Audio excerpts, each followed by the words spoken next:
नमस्कार मित्रांनो, श्री स्वामी समर्थ. यंदा मकर संक्रांतीला हा रंग घातलात तर चुकूनही मोठी चूक होऊ शकते. संक्रांती देवी स्वतः कोणत्या रंगाच्या वस्त्रावर आली आहे हे तुम्हाला माहित आहे का?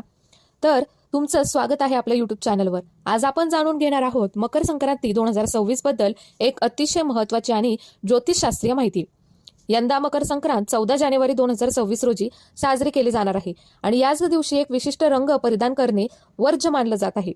मित्रांनो, मकर संक्रांती हा सण धार्मिक आणि सांस्कृतिक दृष्ट्या फार महत्वाचा आहे. या दिवशी सूर्यदेव मकर राशीत प्रवेश करतात. उत्तरायणाची सुरुवात होते, जी शुभ मानली जाते. दान, स्नान आणि पुण्यकर्माला विशेष महत्व असतं. तर यंदा कोणता रंग घालू नये? आता सर्वात महत्वाचा प्रश्न, यंदा मकर संक्रांतीला कोणता रंग टाळायचा? पिवळा रंग. ज्योतिषी डॉक्टर भूषण चतुर्वेदी यांच्या माहितीनुसार 2026 मध्ये संक्रांती देवी स्वतः पिवळ्या रंगाच्या वस्त्रावर स्वार होऊन येत आहे. पंचांगानुसार दरवर्षी संक्रांती देवी वेगवेगळ्या रंगाचं वस्त्र परिधान करते. देवीने ज्या रंगाचं वस्त्र नेसलं आहे तोच रंग त्या वर्षी वर्ज्य किंवा अशुभ मानला जातो. त्यामुळे यंदा पिवळी साडी किंवा पिवळे कपडे घालणे टाळा, अशी धार्मिक समजूत आहे.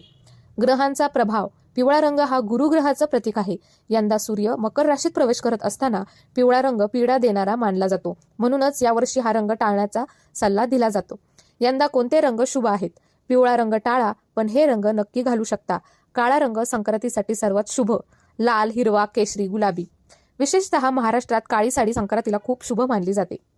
थोडक्यात सांगायचं झालं तर संक्रांत देवीने पिवळे वस्त्र परिधान केल्यामुळे आपण तो रंग टाळून देवीचा सन्मान राखतो आणि नकारात्मक परिणामांपासून दूर राहतो.